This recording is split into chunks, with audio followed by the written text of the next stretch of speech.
Des glaciologues grenoblois ont battu un incroyable record. Ils ont collecté des échantillons de glace qui datent de plus d'1 million d'années. Prends un café, je t'explique pourquoi c'est une bonne nouvelle. Alors déjà, mets un blouson, je t'emmène en Antarctique où la température frôle les -30 degrés.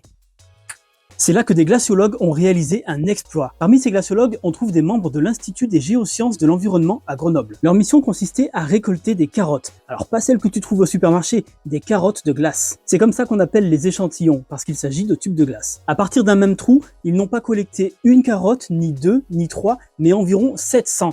Chacune plus profonde que la précédente. Ils ont ainsi pu forer un trou jusqu'à 2800 mètres de profondeur, ce qui leur a permis d'atteindre le continent sous-glaciaire. Et c'est bien ça le record, ils ont réalisé ce qu'on appelle le plus long enregistrement climatique de l'histoire. Alors concrètement, ils vont pouvoir, grâce aux échantillons collectés, remonter le temps plus d'1 million d'années en arrière. Les petites bulles d'air piégées dans la glace vont permettre de connaître le climat et la composition de l'atmosphère à cette période, puis au cours de chacune des époques qui ont suivi. Il y a un enjeu très fort, celui d'étudier ce qu'on appelle la transition du mi-pléistocène. Ce phénomène qui intrigue les scientifiques est en fait un changement dans le rythme des cycles glaciaires qui s'est produit il y a 1 million d'années. Le but est donc de remonter à l'origine de ce phénomène pour le comprendre et, pour faire simple, de mieux connaître le système climatique de la Terre. Mais pour avoir des réponses, il faut d'abord laisser parler la glace. Les résultats sont attendus fin mai 2026.